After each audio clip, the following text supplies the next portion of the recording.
Hey guys, welcome back to the audio workshop. It is Mason Dayout again, and from masondayoutproductions.com and also masondayoutmixing.com, where we talk about recording, mixing, producing, and mastering, and songwriting as well in the modern home studio environment. So, today I'm going to be talking about how to get great recordings and how to make them sound even better. This is more a recording, producing phase kind of a part of the process, and I just want to use a little anecdote first. So, to get a great recording in the professional studios, they often use analog gear, and this will be argued, of course, analog gear and outboard gear. And outboard gear can be very expensive, anywhere from $1,000 to $5,000 a piece, and they're used on like almost every single track, or they're going into a very expensive Neve console or something like that. And today I'm going to be showing you some alternatives using Pro Tools specifically and Slate digital plugins of how you can get the same quality of the outboard gear in your own home studio, in your basement or your bedroom. And it comes from the philosophy that you have to separate yourself in phases. So I always have a pre-production phase where I usually use Logic and we do songwriting, get all the sounds and the song arrangement done. I'd have a recording phase, which is done in Pro Tools. I have a mixing phase, also in Pro Tools, and mastering back in Logic. And the most important part about the recording phase for me is that I have a completely different setup and a different philosophy. So what I'm going to be doing is I'm going to be recording these tracks on the way in clean, and then I'm going to be editing them in post and doing some pre-mixing and producing and getting them to sound great and the way I want them to sound, ideally in the mix later on. So when I become the mixing engineer, probably the next day later or 2 days later, I'll have great tracks that sound amazing on the way in, and they'll be good to go, and I'll spend less time fixing the mix and more time enhancing the mix and actually doing my job. And being able to separate yourself like this really is useful, especially if you're a person or a musician that is recording themselves and doing everything by themselves. So this video is about the recording phase. So I'm going to record my tracks in. We recorded the tracks in, but done. And now, since we didn't have that outboard gear and the tape machines and the consoles on the way in, we got to do it now and then print it and then send it out to whoever we're going to send there, Chris Lord Algae, I don't know, Manny Marroquin, whoever, or you, the greatest mix engineer of all time. All right, so I'm going to show you how to use outboard gear in your DAW, and then how to print it out, and then send it out to your mix engineer. So the first thing you want to do is we're going to listen to the tracks that we have recorded clean. And just to show that they're clean, all my plugins that I have here are disabled. And I just, my master bus all disabled too, and just going to the VMTDO. And it's going to make sure they're not clipping.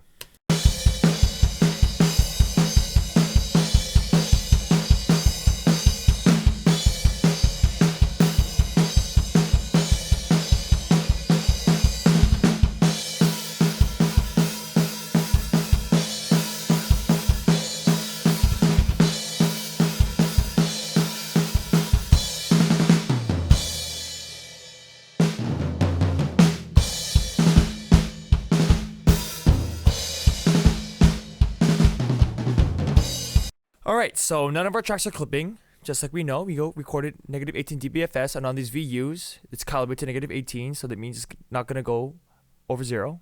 So we have no distortion on the way in. Awesome, perfect. So now we have, let's zoom in a bit, and for example, we have our kick drum. I have a solo it here.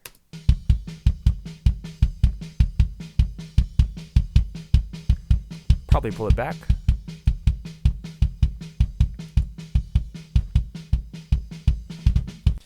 All right, so that sounds great, but we wanted to make it sound better. So I know as a producer that this song, and I know the intention of the song and how everything's gonna go. I'm not going in blind. I know I want it to be, punchy.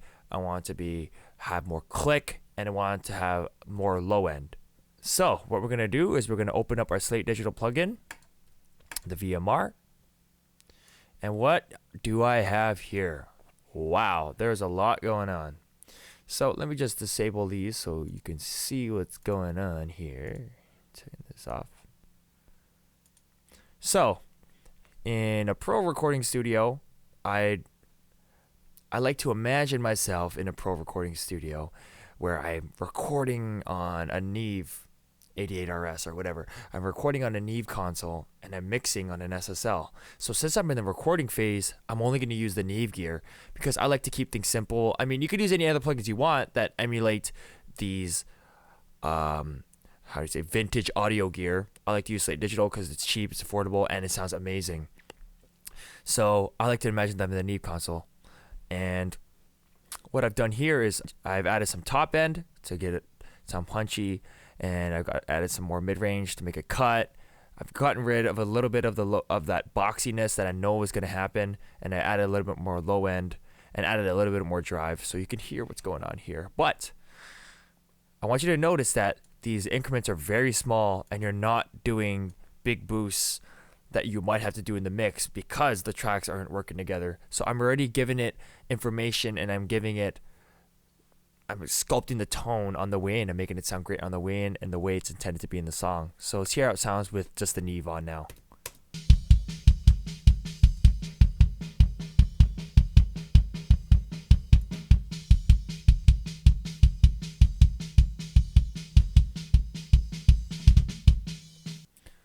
See, now it has that rock sound that I wanted.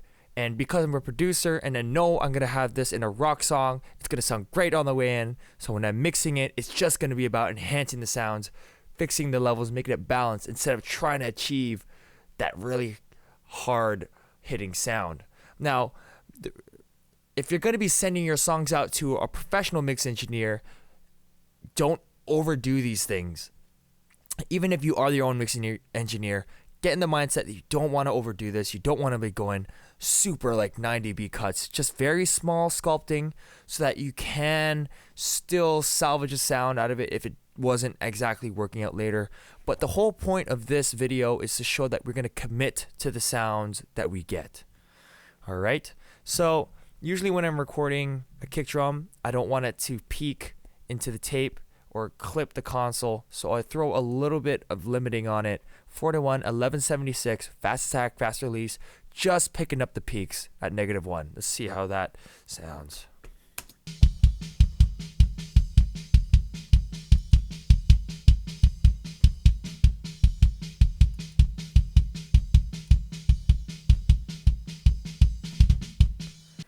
All right, so just picking up the peak so it doesn't clip. Awesome. Simple. Now, that means it's going to go out from the outboard gear and into the console. And the console I'm recording on is the Neve. So I have the Brit N on with the maximum drive because I just like to drive it. You don't have to drive that much. It's all to taste. And make sure it doesn't clip. So we're going to get a nice clean recording just like we would in the analog world. And you know the sweet spot is 0 dB at 18 dBFS. So let's hear how that sounds.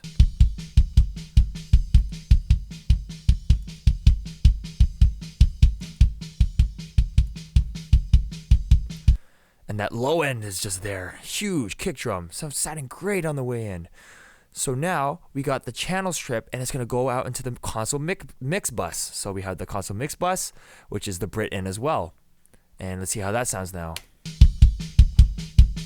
Pull that back.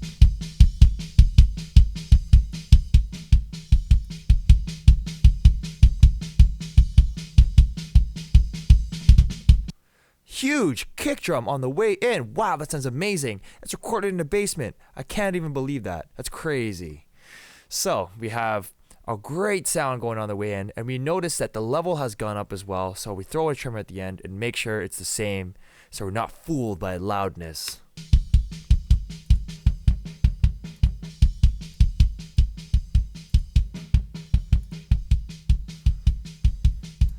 Did you hear the difference? It sounds so good. It sounds mix ready. The mix engineer is going to have a blast mixing this thing. It's just going to be so easy, and he's going to be able to do his thing, add the reverbs, add the rooms, add the automation without having to fight this mix. It's going to be great. So now we got a good kick drum sounding good. How about the snare drum? How about that? Let's see how that sounds here.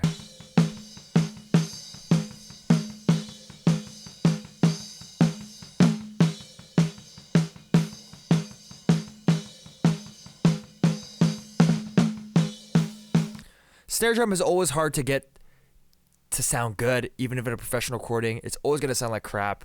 So let's make it sound really good on the way in now. So we got it done.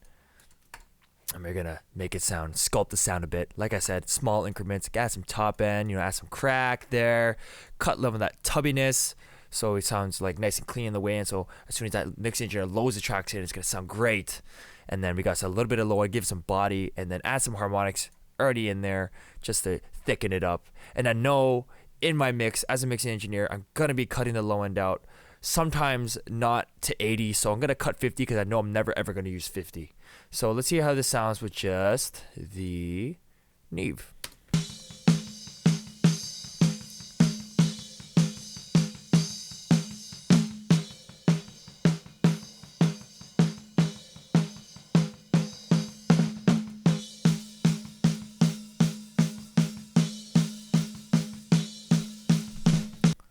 All right, cleaned it up, has top end, and has a little bit more body, which is what we want. And then again, I'm going to throw some limiting on there, so it's not going to be peaking the tape machine or the console in the analog world again, right?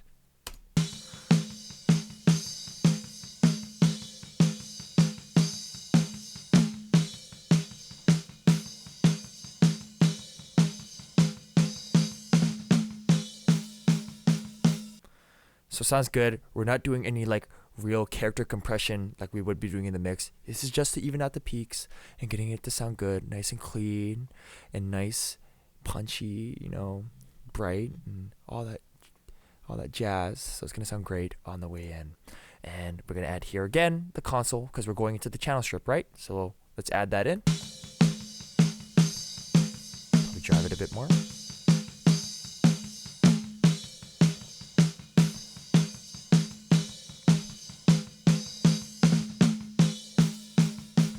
And of course, to the mix bus.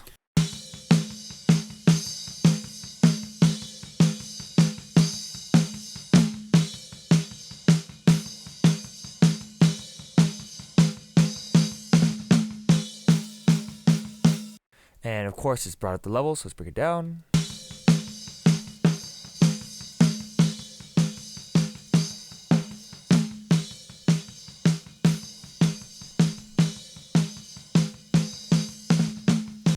And then the last one I want to show you is the overheads, because those always are a problem.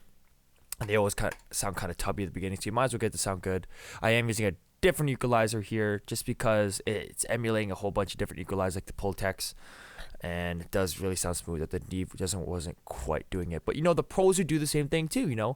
They would use different gear, swap out different gear, and get it to sound great on the way in. This is what we're doing. We're saving this. We're doing this now, so we don't have to do it later in the mix, right? So I got some console compression here, and then I got the Neve doing its work, and then I got some outboard gear that's doing some more, and then it goes back to the console again. So let's see how this sounds without it.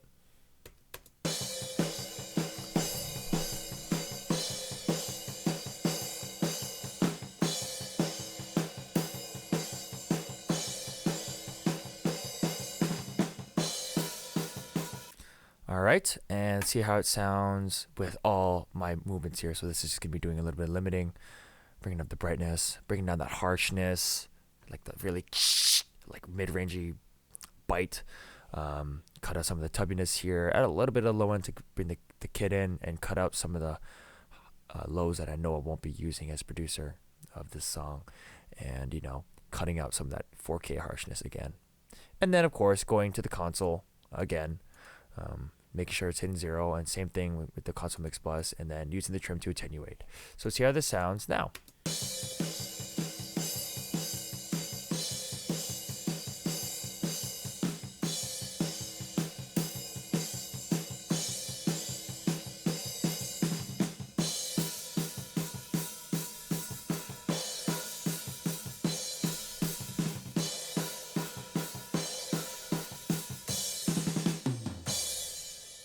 Sorry, it's small movements, so you're not overdoing anything, so that your mix engineer isn't completely stuck in what you've given him. He can still work around with it, and just in case you might have overdone it, try not to do that. So once you have all the tracks EQ'd the way you want and compressed and stuff, you're going to be going out to your tape machine, right? So after the console goes to the tape, you put it to the tape, and then you send it out. So I always have on all my tracks the 16 track 2-inch tape that's tracking it, and then that 30 IPS, and then I'm getting it at 0 again because drums always sound great on that. And I use different tape when I'm tracking, and then when I mix into the FG4556, and then use the 1/2-inch 2-track, and then 15 IPS. So you do get a different sound when you are recording as opposing to mixing. So you're not just layering the same saturation on top of each other. So let's see how it sounds without the tape.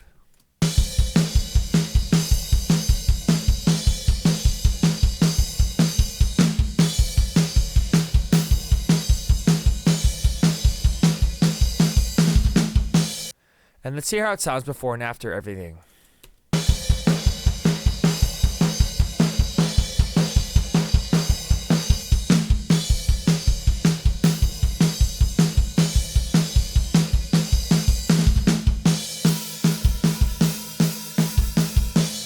So it sounds really good now. So now that we have the great song and we have the great performance, and now we have great outboard gear going into it, and we got a great tape machine that we're printing it out just like in the pro studios. Now we're going to commit to the sound, and we're not going to look back. We're going to close this session, and we're just going to import the track to the mixing session, and we're never going to look back to the session again unless something does seriously go wrong. But we're done with this. We moved to LA, and we are done recording in New York, and now we're going to send it out to LA to mix. So once I print these tracks out, it's done. It's done. Commit to it. You're done. And the cool thing about Pro Tools 12.3 is we have a function called commit. So I'm going to commit up to this insert, and I'm going to commit all these tracks. So if I just press Alt, Command, Shift, commit, selected tracks. I don't want to do the sentence, the group assignments, volume use. I don't want to do, because I already knew that by looking at these tracks, none of them are clipping, so it's good. And by looking at my VUs, none of them are going over 0, so I can print them all safely without any clipping. So let's do that and automatically do it for me. So it's going to render. Now it's automatically done it for me. I'm going to go check them, see if they're clipping, and none of them are clipping. These are the new committed tracks, and you can see by the .cm here. And now they sound good.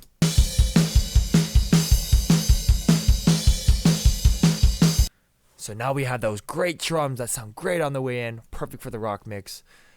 And now we could just select all of them and export them as files, and then put them into a folder and call them the stems. And then you're good to go. Open them, import it into your section, and to your session, and you'll be ready to go.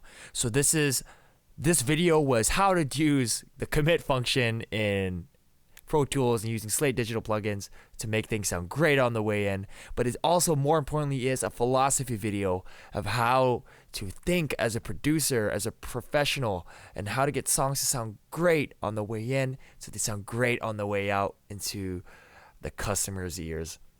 And this has been the audio workshop. If you have any other questions, please leave it down below. Let me know if you're working on the same kind of workflow, if you're thinking the same way as I am, and if you've been encouraging others to think the same way as this.